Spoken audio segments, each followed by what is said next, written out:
So yeah, this is day one of my trip. Let's make sure that you guys are actually seeing pictures. I'll see it. I'll take a look on my end.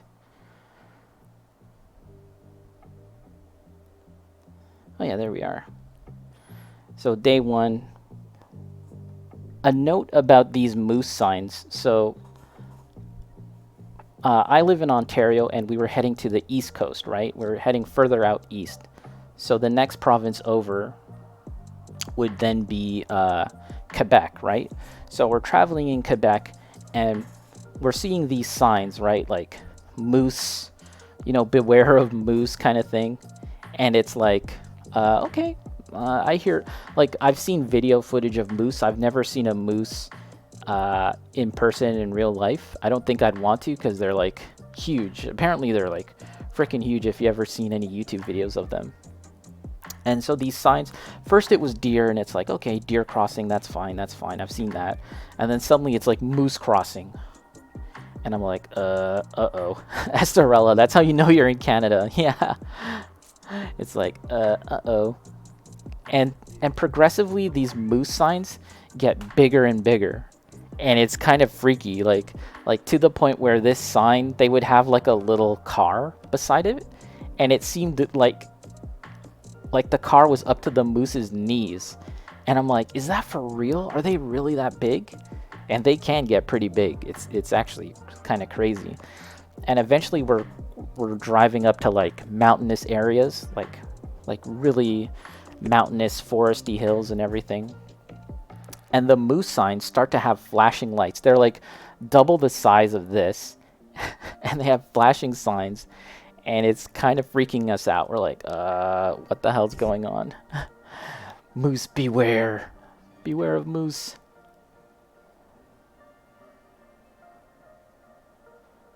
Kaiju. Yeah, pretty much. Estrel, I heard that if you hit a moose with your car can be totaled by the moose, but the moose will be fine. I wouldn't be surprised. Their antlers are gigantic. So after making it through Quebec, like, rather uneventful. I mean, Quebec is nice, but we were kind of going through it. That could be a trip for another day. But the point of our trip was to go to Atlantic Canada, and once you cross over into New Brunswick, that's the next province over. The time zone changes by 1 hour, and initially that didn't seem like a big deal, just like advanced 1 hour. But as the trip went on, we started to feel the difference a whole lot more, and especially even going back. But this was a gas station in New Brunswick, and they had a Tim Hortons, and they had a gift shop, and then they had this place called The Pirate, and it was like this fast food joint, but nearly all of their dishes had lobster in it. Can you imagine buying lobster at a gas station? And it was amazing. Do I have a picture? Yeah, I've got that's a seafood chowder with chunks of lobster in it. And my brother and my mom got lobster rolls. And we'll talk about lobster rolls as we go on. And this was a totem pole. I don't have the details of the totem pole here. I might throw that up later in the description or something. It was a really nice totem pole. I think the tree was over 300 years old or something. And yeah, there's some souvenirs that we got there.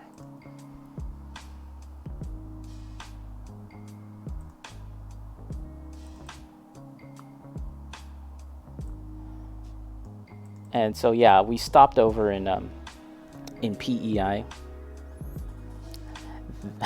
Le Pirate, Le Pirate.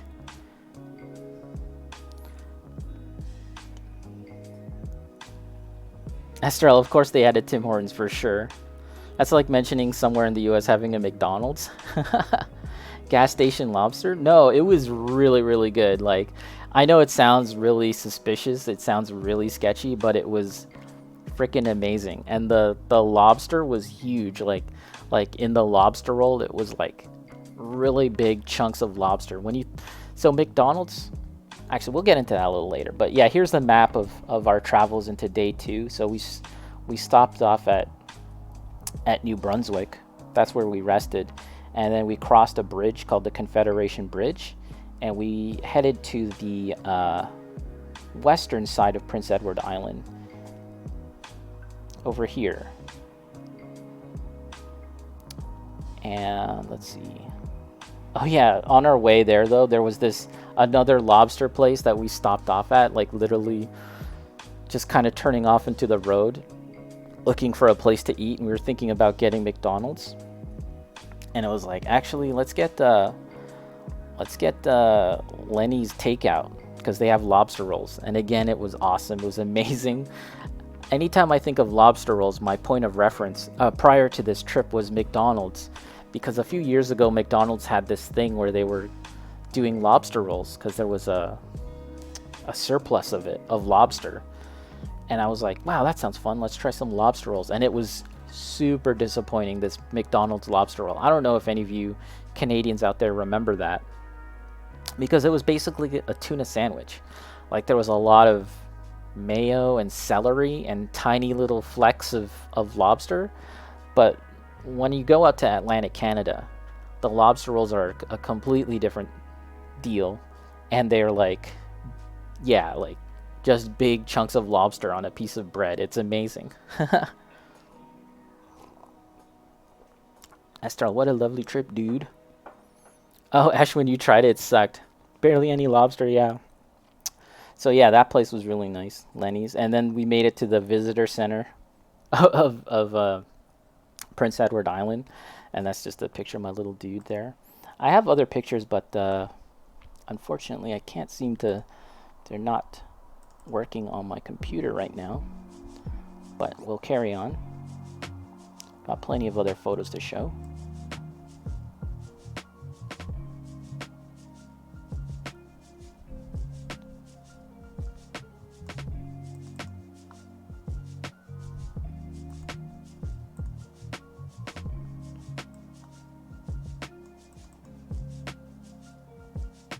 So yeah, this is day 3.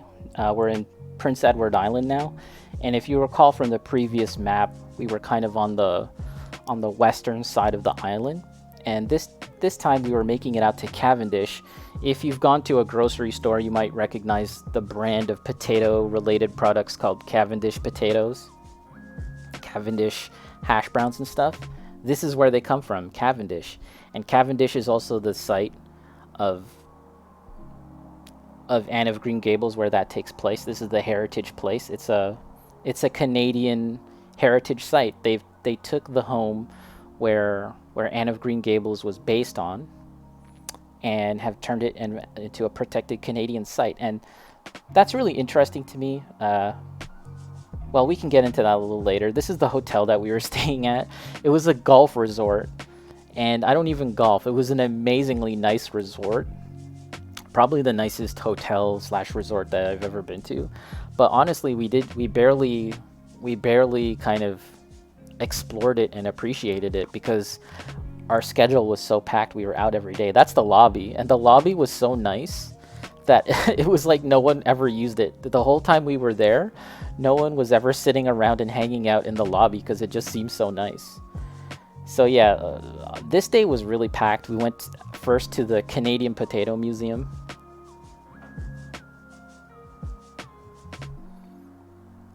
Esterella, I actually was worried about my Lego guy falling off. Later, on the 6th day of the trip, I took him out on the boat, and I held him. I was holding him while I was trying to film him on the boat, and I felt like he was just gonna fly away, so I was pretty scared. But yeah, pardon my hand there. That's the Canadian Potato Museum. There he is. That's a giant potato in the background. That's Night Trap and my mom. Giant potato. And so this potato museum, they have a lot of interesting stuff that's non-potato related. Such as this. They have this photo of a sports team. I don't even know what sport it is. Is it football? Is it rugby? But these guys look pretty awesome. I like their team logo, which is basically a skull. And the skull looks inconsistent between each person. So I wonder if they like made it themselves. Why does that sound like the dullest museum? It kind of is, but it's kind of not, because they actually get super into potatoes in a way that you might not ever have thought. And yeah, here's a picture of some old-timey drawing of the devil bothering this man who's planting potatoes. It might be in relation to like the potato famine in Ireland or something. And this right here was part of the exhibit where they look intimidating. The potatoes? Or oh no, they're not the potatoes. These guys? Yeah. What was the team name? I don't know. So they had this exhibit there with all the kinds of diseases that can afflict potatoes, and they were all in these little caskets, which I thought was really funny. I think I captured what was the name of this particular disease right here. But yeah, they had like 10 or 11 various diseases and bugs and stuff that could kill and harm potatoes, and they were all in these little caskets. And here's an example of imperfect potatoes. An example of imperfect potatoes. And I like these drawings so much that I think I might do some drawings of imperfect potatoes because it's really funny. That went from dull to hilarious. Jesus, these people are mad. The devil's taters. That devil's got some legs.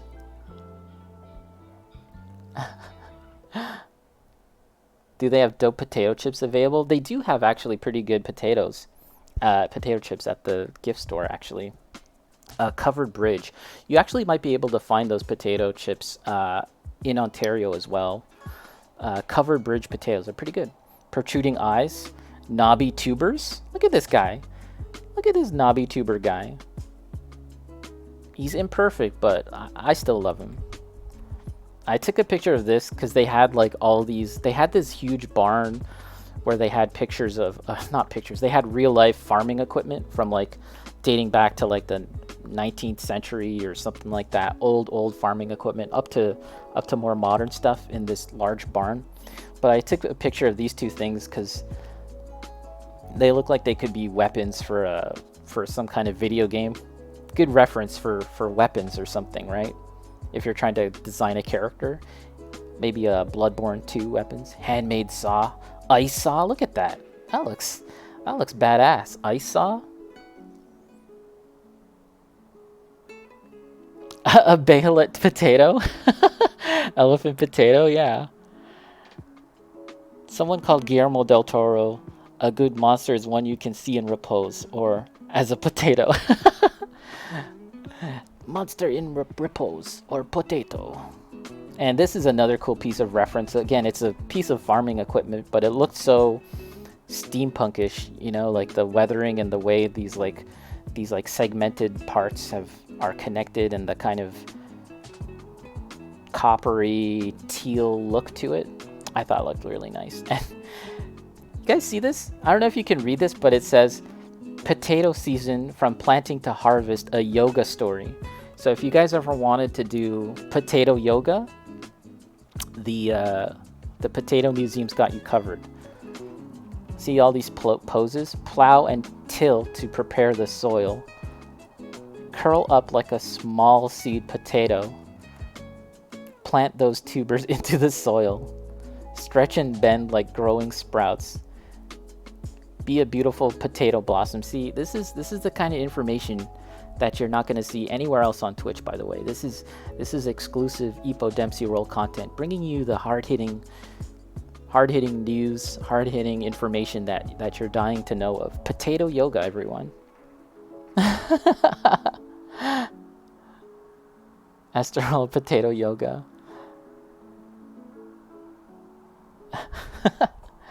And they even had Farming Simulator 2017 for the PlayStation 3 or 4. I thought that was funny. And again, there's Cavendish Farms, the huge. So all over PEI, particularly in the Cavendish region, they have several locations of Cavendish Farms as well as McCain's. I suppose they're potato rivals in terms of making your French fries and hash browns. But I happen to like the Cavendish brand a whole lot more. And then, yeah, so this was the restaurant that we had lunch at. Island's longest salad bar. It's like a 20-foot salad bar or some crap like that. But we ate at this place called Pier 15. And these oysters were amazing. I don't know if you guys like oysters, but these are the only oysters I had on the trip actually. And I could have ordered more. We could have ordered more because they were really, really good. Just looking at them right now, I'm kind of salivating. Damn fine content. Estrella, there are only two kinds of people who could make this museum. Someone creepily obsessed with potatoes or a comedian. I think it's the obsessed part. I think it was the obsessed part. But you know, they're really proud of their potatoes over there in PEI, you know? And we actually brought some home. We bought some. A bag of potatoes. Po-tay-toes. Canada, you're weird. Ashwin, I love oysters. You probably had amazing oysters. Yeah, these were really, really good. And then this was the beach that we went to. Like obviously, Prince Edward Island is an island. It's in the name, and so it doesn't matter where you go. You're gonna find a beach pretty much any direction you go in if you travel long enough. And there was, yeah, these houses are just on the seaside, and I think a number of the houses are rentals. Like you can rent out a whole house and just chill by the beach. And some people live in for realsies. There's the lighthouse there. Apparently, I think there's like 12 or 18 lighthouses in Prince Edward Island, and I think I saw 3, although maybe 1 or 2 of them were more like tourist attraction looking lighthouses, non-functional ones. But this was for real a functional one. And you can't really see well, but this kid was walking along the beach, and he had 2 gigantic pieces of seaweed that he was just lugging around with him. It was really funny. Yeah, really nice lighthouse, that one. And yet there were still these like derelict houses as well, which I thought was really interesting because, you know, this spot was a touristy spot, but not a super populated one. It was kind of nicely, it wasn't super filled with people, so it was good in the sense that we really had a lot of space to explore and hang out. And yet despite that, like, yeah, there's still a couple houses and buildings and structures that were just completely derelict. But I like taking photos of stuff like that because it's really interesting to me.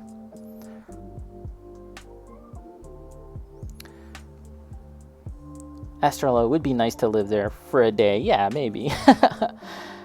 This is, yeah, for PEI, I think it would be nice to visit. Nova Scotia, again, I think it'd be nice to visit. It's more of a city, so you could feasibly live there, but I don't really have enough information to say if it would be good to live there one way or another.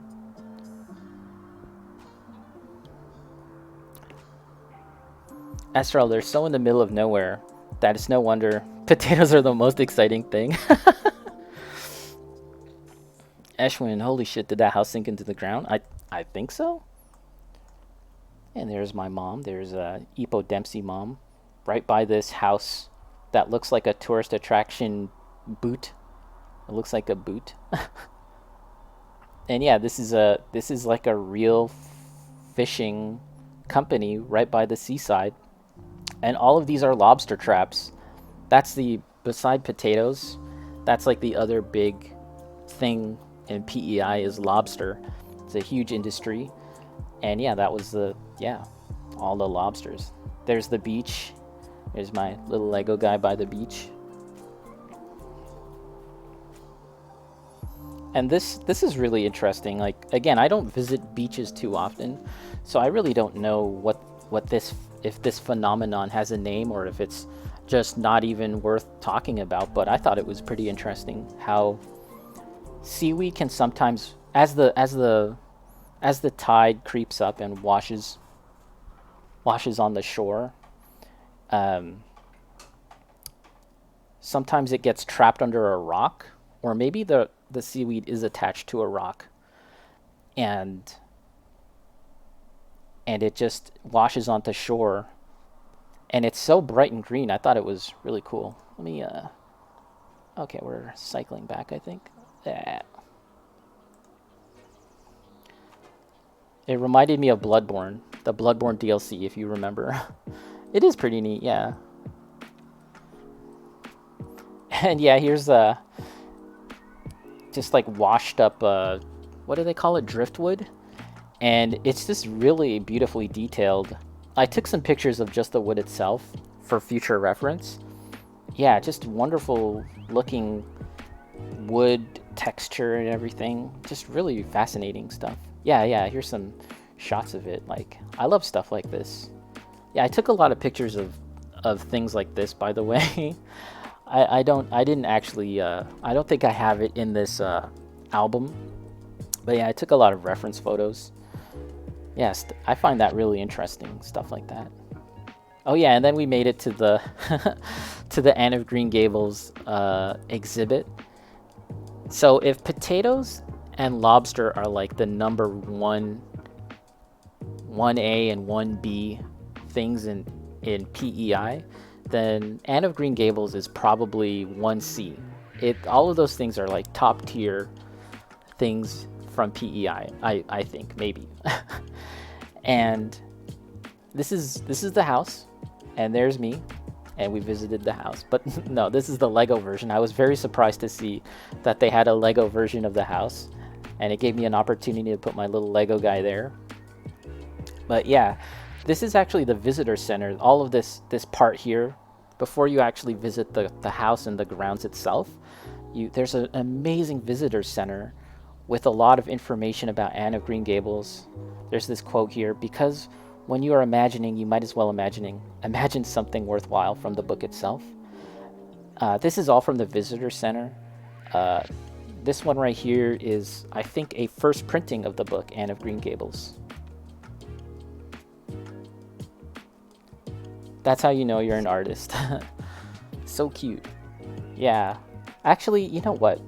That's the other thing about Anne of Green Gables that I thought was so interesting, was how it's inspired so many people from all over the world to do art and draw pictures and interpret the book in different ways. And they had a number of different art and illustrations showing off Anne of Green Gables from different artists. And I was kind of hoping I could get a print of this or some of the other prints that we're going to see, some of the other illustrations. But unfortunately, in the gift shop, they didn't have any prints from these illustrations specifically, unfortunately. But yeah, I took pictures of them at least. And here's an example of all the different kinds of books, of Anne of Green Gables books around the world. This one here is the Japanese version, but there's like Korean, there's like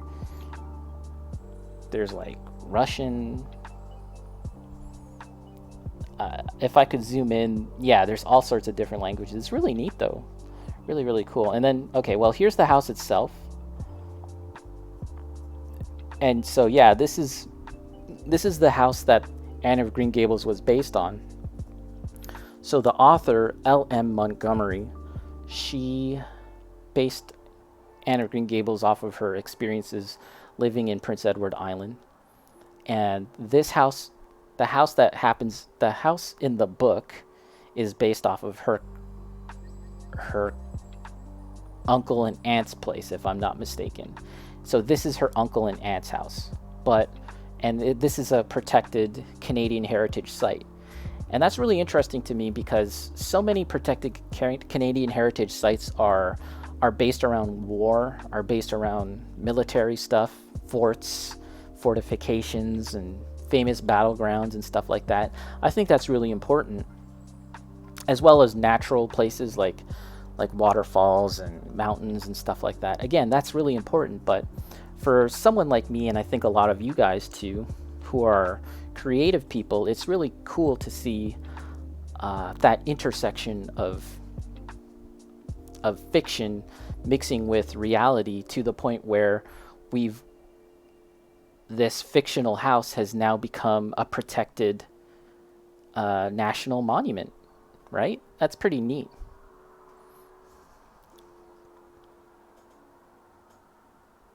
Astral, I meant you taking pics of driftwood for references. Oh, right, right, right. It's really cool to see. Yeah. So we go inside the house, and I think that they kind of overdid it with all the wallpaper and stuff, like, and the carpet. Something tells me like the original real house, like as it was, it probably had like not as fancy wallpaper and probably bare wood floors. But yeah, they did their best to kind of make it look like a house from the 18th century. And yeah, one of these rooms would have been Anne's room. I'm not really sure which one. But very nice. And there's my guy hanging out at the outside. And yeah, they had this place where you could write notes, sort of expressing like how you feel about Anne of Green Gables, what it meant to you. And I thought this was a cute little drawing from Vancouver, BC. You can read a little bit a lot. Means a lot to me. I've read some of the books and seen the shows and movie. I've always wanted to see it. My sisters and I grew up reading the books, the cartoons, the movies, the TV shows, and now I am finally visiting the place that gave birth to... It's a little illegible there, but yeah, very cool.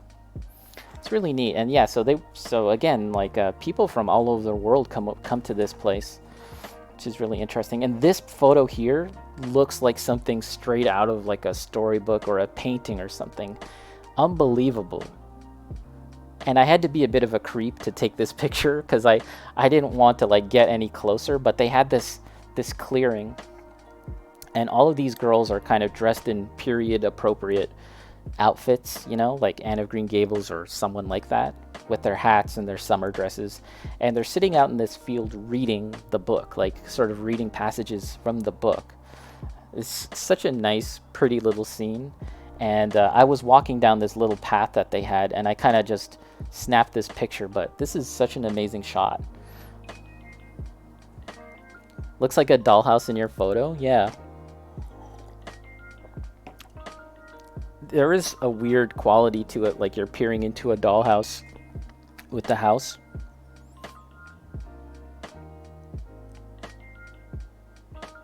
Esther, it must be nice to have a job like that. Yeah.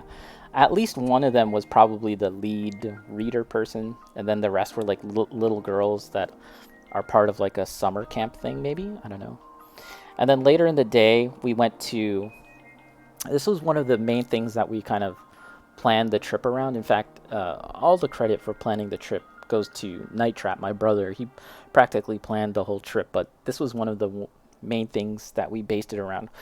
And this is all in one day, by the way, from going to the beach to the potatoes to Anne of Green Gables and now to this. This was all like one day, very busy day, going all over the island. They had this lobster festival, lobster carnival, and they had various competitions. This was kind of like a strongman competition of carrying a bunch of lobster traps from one end to the other. And of course they had lobster, and this beautiful baby boy was all mine. I had this all to myself, and I just ate it barehanded, and it was amazing. It was the best lobster I had in my life. It was unbelievable. It was so good, guys. And there was nothing to go with it. There was no like garnishes, there was no potatoes, no potatoes, no butter or anything like that. I'm Asian, so I'd probably like to have some rice on the side. Nothing. But it didn't need any of that because it was just perfect the way it was. And later in the day, I spoke with one of the coordinators of the event, and I asked him if they were cooking the lobsters on site. And he said no, because I didn't notice any sort of pots or anything. So I was like, are you guys cooking this on site? And he said no. They were actually they're actually caught, right? Like fresh that morning, right? Brought on a boat to the shore, and then once they're on shore, they're cooked, and then they make their way to the fair. So it was practically as fresh as it could be, and it was great. I don't know if I'll ever try a lobster as good as that one again, unless I go back out to PEI and try it again. Bacon lobster, what's up, Bacon? How's it going? The fair, yeah. So I do have some other photos of the fair, but unfortunately, I didn't put them in this album. But it was really nice. Oh, and this here was actually from another day, but I just put it in this particular album because I thought it might be funny and appropriate because this was like sort of like the Anne day. Dress up as Anne. Bring your camera. We supply the costume. $4 per person. And here you can see all around they've got all these people dressed up as Anne, including some men, like this guy here. I thought that was amazing. $4. Oh, here's the golf course that I stayed at. Golf course resort. And actually right out the window was the golf course. I could see people golfing like right out our window. It's pretty funny.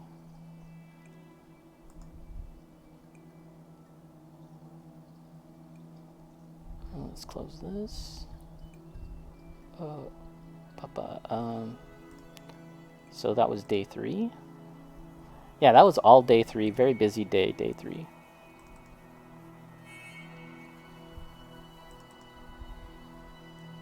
I'm gonna check the chat in a second, guys. I hope this is somewhat interesting to you. Hopefully this isn't all just super boring.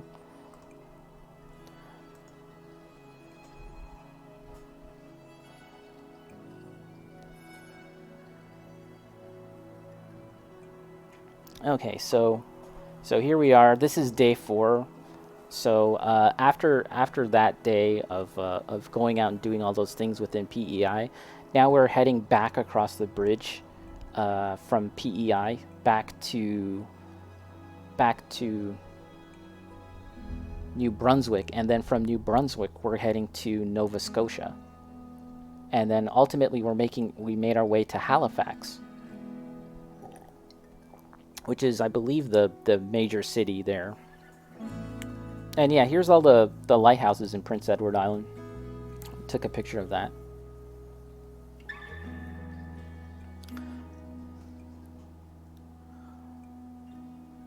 Oh, I think you gotta go, Estrella. No problem, no problem. Let me catch up with the chat here.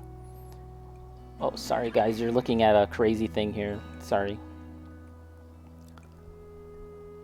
Let me put this on break time screen while I catch up with the chat, so you don't have to look at that crazy thing.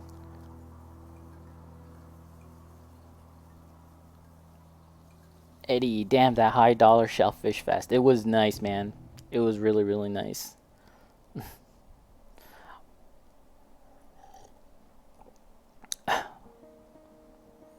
What a Chad. Damn you, fancy. Esrella, I'm sorry I have to lurk and get some stuff done now, but it was very nice seeing all your trip photos so far. Look like such a lovely time. If you save VODs, maybe I'll watch the rest later. No problem. Infinite OBS. Yeah, no problem, Estrella. Thanks for stopping by. Nice to see you. And happy belated birthday. Okay, let's get back to these photos. Time for infinite OBS. Prepare yourselves, everyone. Which one is it? This one?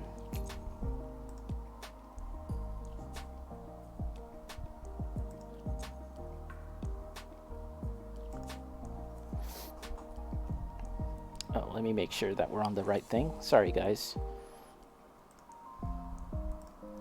So yeah, there's Prince Edward Island, all the lighthouses in Prince Edward Island. This is the one that I saw for sure, and I'm pretty sure I saw at least 1 or 2 more, but I was kind of far away, so I'm not really sure which one I saw.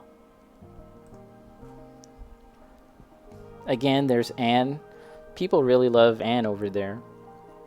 And I'm reading the book now. It's a good book. I like it.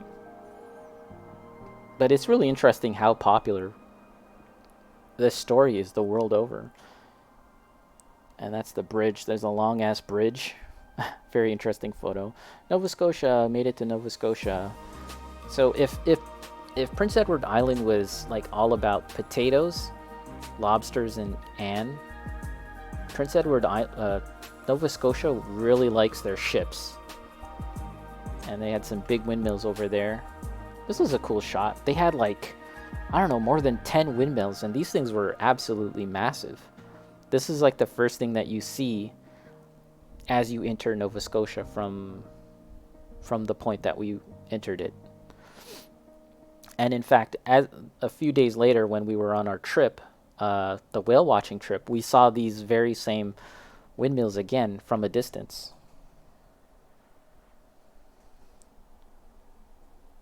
Bacon, what's her story? Anne of Green Gables? Yeah, it's a fictional novel that takes place within within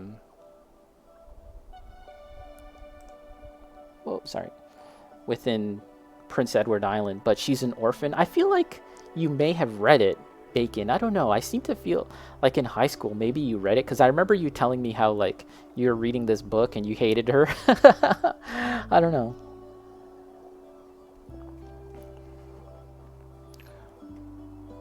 Oh yeah, here's a video clip of the windmills. Look at that. These are so huge. And there's so many of them. And like I said, we saw these very same windmills again from the other side, from behind, off in the distance when we were whale watching. That's how big they were. Huge.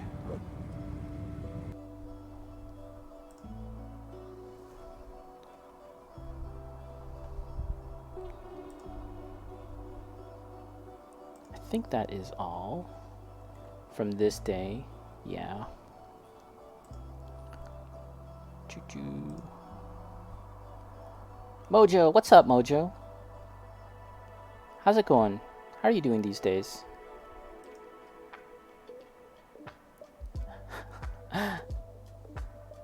Bacon, that might be Wuthering Heights or something like that. Okay. Yeah, it's a kid's book more or less, but it is like a thick one. And it's all about this orphan who comes to Prince Edward Island and no one loves her. She's had such a hard time, a hard life, even though she's only like 8 years old, 10 years old.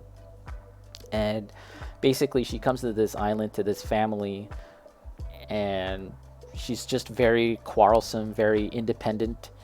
And weirdly enough, this novel, this story of Anne of Green Gables became really popular all over the world, but particularly in Japan, to the extent that, and I was talking about this earlier, to the extent that in Japan, approximately 4,000 Japanese visitors come to Prince Edward Island to visit various Anne things, including the place that I was just showing and other things. And also, they made a theme park based around Anne of Green Gables in Japan, and they recreated the very same house all over again in Japan. I think it's in Hokkaido or something.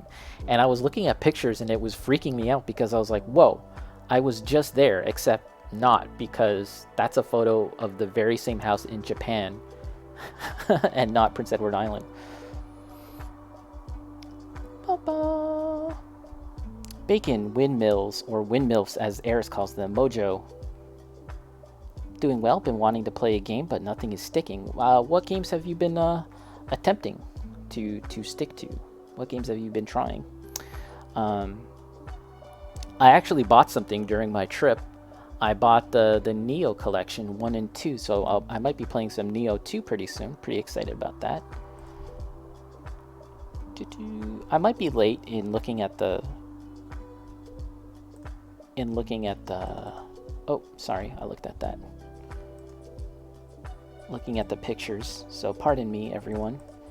Sorry, not pictures, if I'm looking at the chat.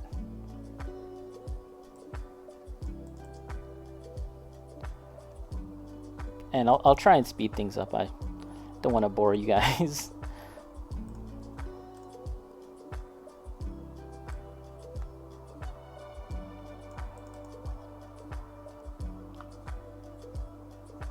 Let's make sure we're on the right thing. Oh, game capture. There we go. So day 5, we're in Halifax now. And this day we just walked all over the place. This is the Hotel Halifax right here, very close to the shore. And yeah, this was a day of just walking all around the city, here along the coast, right? The harbor, very nice harbor with ships docked and everything. Every day that we traveled, every day that we visited something was an activity day. The weather was super nice. And then every day that was a travel day was like shit. So that was good because I'd rather it that way than the other way around. And yeah, we walked up, and Halifax is very hilly. This right here was an uphill hike to the Fort Halifax, and then back down to the hotel, and then later on we went to the casino. So a lot of walking this day. And this here is NSCAD or NSCAD. I don't know how they pronounce it, but right here, this is the Nova Scotia College of Art and Design, and it's right in the middle of the city, right by the shore, and it was a really nice location, actually. Really cool. And yeah, this is the start of walking along the shore. This was a particularly large seagull, I think, that seemed to be the boss of all the other small birds close by. It was very, very funny. And yeah, this is an example of some of the ships that are docked on the shore. This is the Acadia. This would have been active in battle in World War I or II. Yeah, a number of these ships were used in World War I or II, or even older or newer. This one here, really beautiful ship, and you could get on this ship for free or donate something and look all around. I took pictures of this, but I don't think I have it in the album.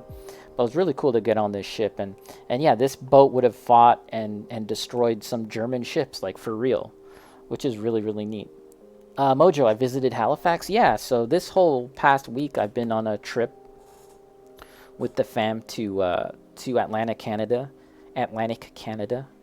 Went to Nova Scotia, PEI, and New Brunswick, not in that particular order, but it was great. So yeah, we're just going through some pictures now. And again, this is on the harbor, the Halifax harbor, really nice. It's my little guy there. This is an island that you can actually go out to and have a picnic on, and like, yeah, it's part of some kind of arrangement that they have that you can do through like the official Halifax website thing. You can have a picnic, take a boat out here, and eat some food. And it's a fort, actually. That's a fort. Halifax, if you're someone who's really into history, and in particular military history, Halifax could be a really great place for you, because they've got a number of forts with a lot of great information and examples of like weaponry and stuff. And yeah, this here would have been a fort, as well as other forts placed all around Halifax, including one that we went to, and they would blast, incoming invaders and stuff with their cannons. Is really cool. And yeah, this was a place where we had lunch. It was a Mexican restaurant, very nice. I really like the decor, really cool painting. It's a huge painting. Had some it was like a slushy margarita and corn. This is Mexican corn, if you guys have ever had that. Really, really nice.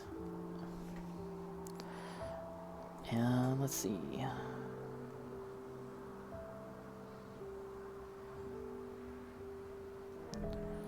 My taco. Yeah, and so this is the uphill walk. So we were coming from, this is all sloped.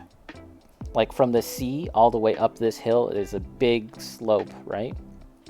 A big hill. So it was a huge uphill walk up to this clock tower and beyond to the fort. This is the fort overlooking the entirety of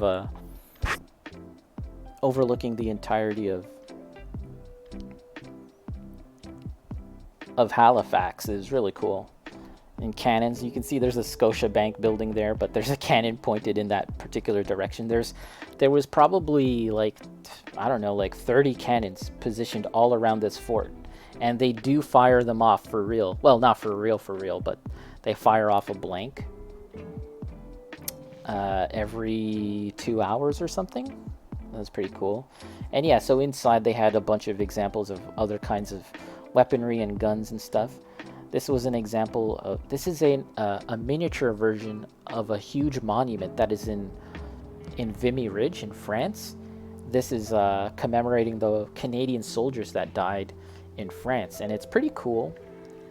Judging from this model, I would like to see it in real life, I think, because it seems massive, and it seems so over the top, like it's something out of God of War or something. And yeah, there's a lot of cool sculptures and statues, so that's cool. And I ended up taking a lot of pictures of things like that, like models and dioramas. Yeah, here's a model of, like, I don't know, World War One. I took a lot of pictures of models. Here's some tanks. And yeah, they had some paintings and art and illustrations on display from soldiers, various soldiers who do paintings and stuff. I thought that was kind of neat. And then later in the day, we went to this casino, and here in the corner, they had these huge fiberglass statues of the Rat Pack, and I think this is supposed to be Sinatra. I think this is supposed to be Sammy Davis Jr. and Dean Martin, but their likenesses are so off, and it was just really weird how they were in the corner like that.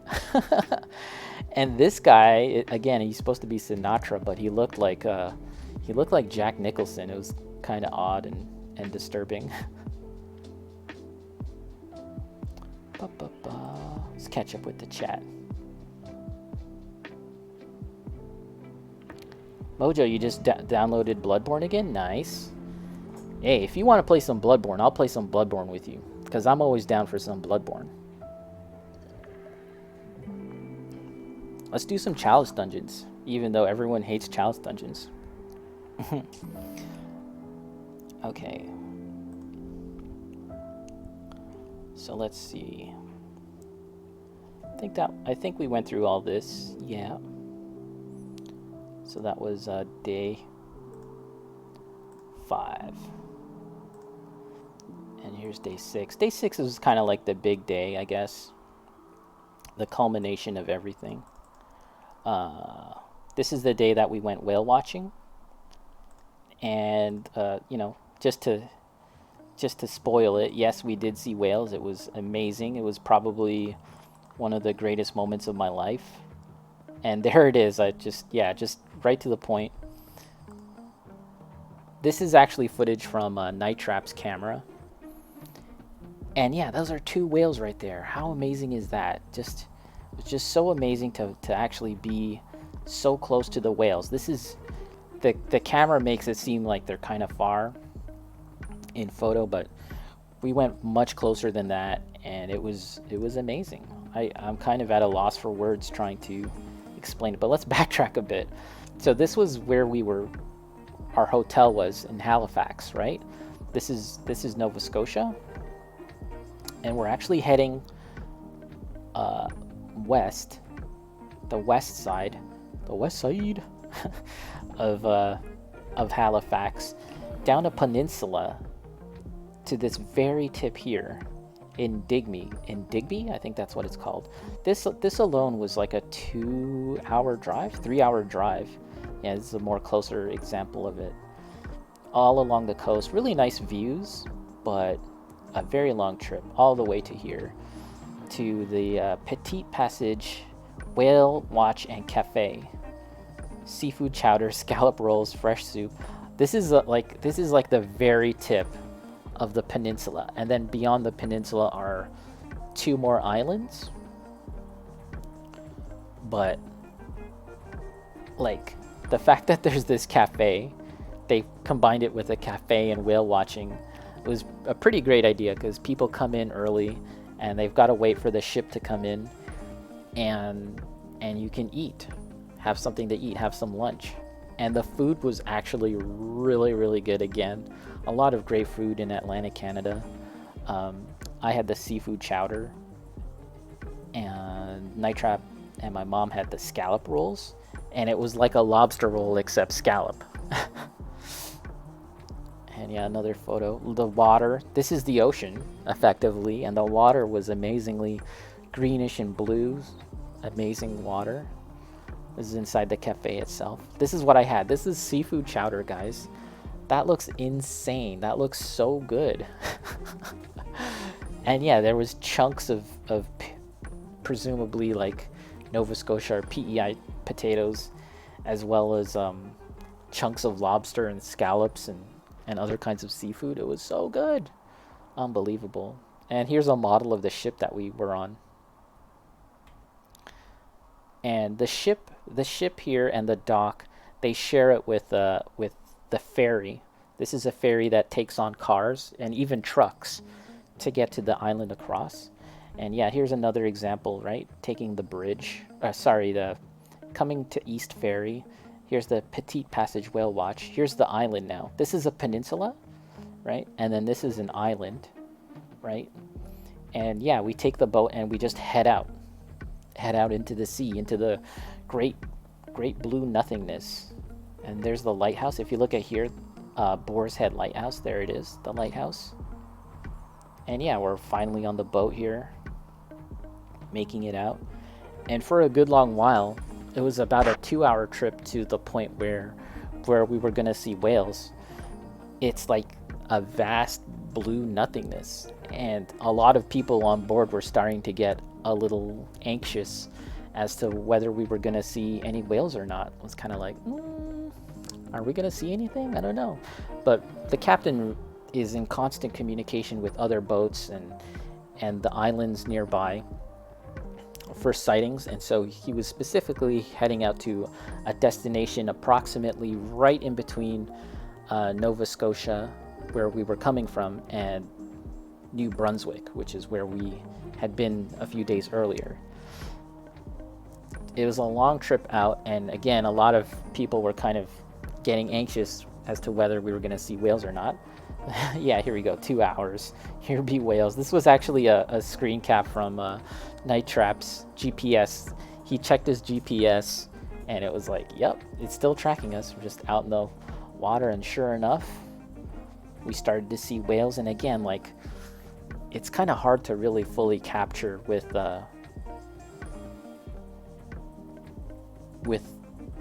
words or even photos how amazing this was. Like I was thinking in those first few hours when it seemed like we weren't going to see anything, I was thinking, like, how disappointing would it be if we didn't see any whales, you know? And I was kind of already coming up with the consolation prize in my mind of just the adventure of being out. And we saw some seals and porpoises and stuff and some various kinds of birds. And I was like, okay, this is fun, this is cool. We didn't see whales, but, you know, that's fine. And then suddenly, you know, the captain was like running up to the upper deck, and he was like, flippers flapping. Like, we see some sightings over here, over there, you know, on G7, whatever they call it on their GPS thing. And he was like steering it in that particular direction. And off in the distance, he was using his binoculars. He started to see the spouting and the flippers and stuff, but I couldn't see anything, right? And he turned to us and he was like, "Oh, I'm the professional." And yeah, within a few minutes, we started to see the shapes of the whales coming through, and we got really close. Unfortunately, I don't have that much footage of and photos, like good ones, that is. This one here is a really great one from Night Trap, and he has some really great footage, which I'll probably try and show another time. But yeah, there was 2 whales. At one point there was like 2 whales very, very close, and they were doing all sorts of whale stuff, including flipping the flappers and splashing, and you can see their mouth and their face. And then behind us, at the same time, there was another whale breaking, which is to say they're like breaking the water, the surface, and leaping up into the air and diving down. And it was amazing. It was like, after a few hours of not seeing anything and being possibly disappointed to be surrounded with like three whales was crazy. And yeah, there was even a seal at one point, like a cute dog almost just looking on. It was wild. And yeah, see the so well, sorry. Yeah, again, here's another shot. And yeah, at one point they were like even closer, like this close, right? And two of them. It was unbelievable. And yeah, so I think we were seeing this island at one point, Grand Manan Island. And the captain was telling me about it because I went into the captain's quarters. No, the steering room. I don't know what it's called. And he was like, "Oh, you can come in." And he was showing me on the map. And I thought he said Banana Island, but I think he meant Grand. I think he was saying Grand Manan Island. And yeah, we were just about halfway between Nova Scotia and New Brunswick. And if you look at this map, it doesn't seem like such a big difference, right? But yeah, this is effectively the ocean, and this alone was just about 2 hours of travel. And again, 2 hours back, and there I am, guys. There's a picture of me. I don't often show a picture of myself, but this was a really special day, and I was feeling super great, so I thought that I'd take a picture of myself. And yeah, that's the Petite Passage Cafe and Whale Watch. So unassuming, this whole event and this one building, but that day alone was like one of the best days of the trip, and I'm never really gonna forget it, man. I'm never really gonna forget seeing this. This is amazing. And I was saying earlier, like I was sort of mentally preparing myself for possibly the disappointment of not seeing whales, but I also started to consider how I'd react if I actually did see whales. And even just thinking about that just kind of made me emotional. Because I really do like whales. Like, I wrote a report about whales as a kid, talking about different kinds of whales and how big they were, but I never really thought I'd see a real one in person, and not in captivity at a zoo. I may have seen one at Marineland or something. So then the other closest time I've been to a whale was at like the museum in Ottawa of natural history or something, where they have a giant skeleton of a whale that you can kind of that they have hung up under the wall, hung up on the ceiling. But that's kind of depressing, right? It's like, oh, it's a skeleton. I want to see a real live one. And so to finally be so close to them, it was amazing. I'm never really gonna forget it. It was so great. Mojo, nature is beautiful. Yeah, I totally agree. Nature, animals, it was really nice. Here's my Lego guy on a boat. Look at this. I felt like this guy was gonna fly out my hands. And it was so choppy and shaky because of the waves, because, you're out on the sea. I thought it was gonna leap out of my hands, but Night Trap's footage is a whole lot better, uh, because he has what do they call it? Like a stabilizer thing? A gimbal. He has a gimbal, and his footage is really nice, so hopefully we can get some pictures of that up at some point.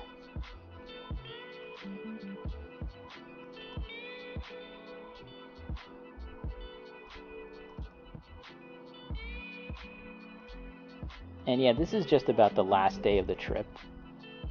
There was another day of travel, but it was pretty much just straight travel, so kind of uneventful.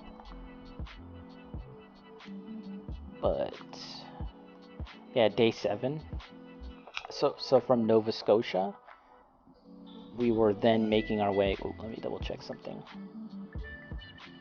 I remember when let's just catch up with the chat. Mojo, I remember when the pandemic first started and the whole world was on lockdown. After 2 weeks, nature started to restore to its former glory. Then the humans were able to go outside, and that ended. Yeah, you're right. In fact, that was like a line in Avengers Endgame as well. Like, Captain America was talking to Black Widow, and she was like, you know, because half the human population was gone, there's been like dolphin sightings in San Francisco or something. But yeah, I remember hearing about that too in real life. Um, uh, it's it's it's kind of shitty how dolphins in the Hudson. Yeah, it's kind of shitty how humans have to muck everything up. And I'm glad that whales are protected now. I'm pretty sure, and I don't know how if the population is thriving, but yeah, I'm pretty sure we saw some whales in marine land, and that's really sad. The whole situation with whales in marine land, and I hope that eventually those whales, they're gonna pass. They can't be let out into the wild anymore, because they don't know how to be normal whales anymore, right? Effectively. So when they die, I hope that'll be it for marine land, you know, and that they don't get any new whales. Okay, here we are.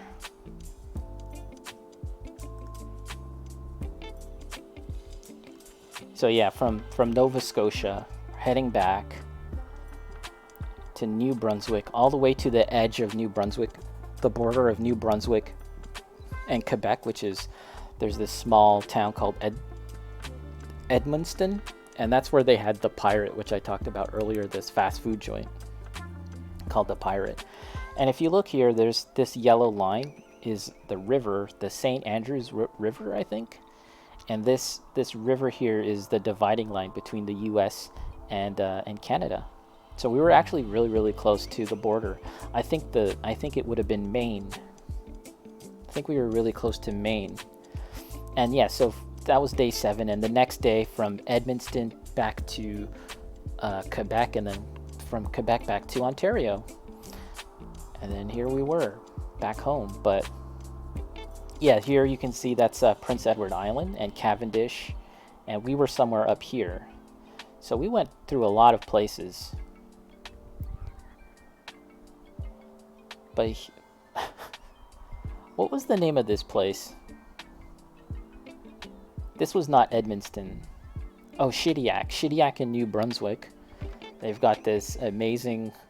Shediac is like known for their lobsters, apparently. Like I feel like everywhere in Nova Scotia they were known for, or Atlantic Canada they were known for lobsters, but Shediac in particular made a point of being very into lobsters, such that they made this huge statue of a lobster, giant enemy lobster.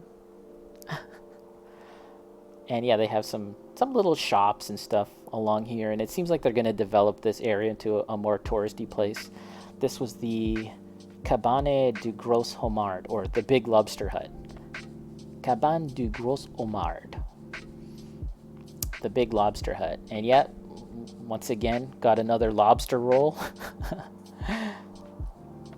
I think in total, between the three of us, we must have had anywhere between 10 and 11 lobster rolls during the entire trip, and practically all of them were amazing, like high quality stuff. There was one that was kind of bad, but yeah, just big ass chunks of lobster and no real crappy filler. So amazing stuff. And then we actually bought some lobster from here, and this is at the Pirate. So I talked about the Pirate on our way trip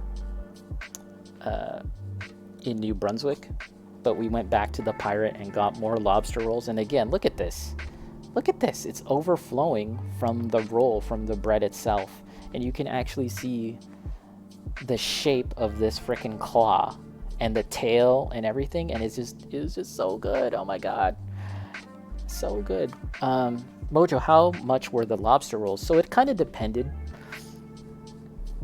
This one I think was like $11 each, but considering how much lobster you get, and it's real chunks of lobster, it's not like chopped up fine into little bitty pieces with filler and stuff. Like that is a really great deal in my opinion.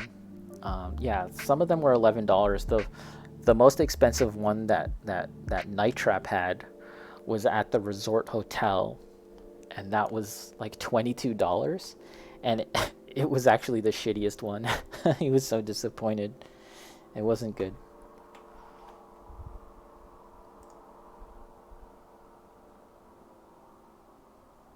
And I think these are all the same photos. Ba, ba, ba. So yeah, that was like all the photos that I took. There obviously we took a lot more pictures, but I don't want to go on forever about that. Um, Hopefully that wasn't too boring for all of you guys. It was fun. We ate a lot of stuff. We ate a lot of seafood and lobsters and saw a lot of beautiful nature. And I recommend it. I recommend going out to Atlantic Canada, either driving or flying. Go out to PEI or Nova Scotia and see some nature, see some sights, see some historical sites. Try it out.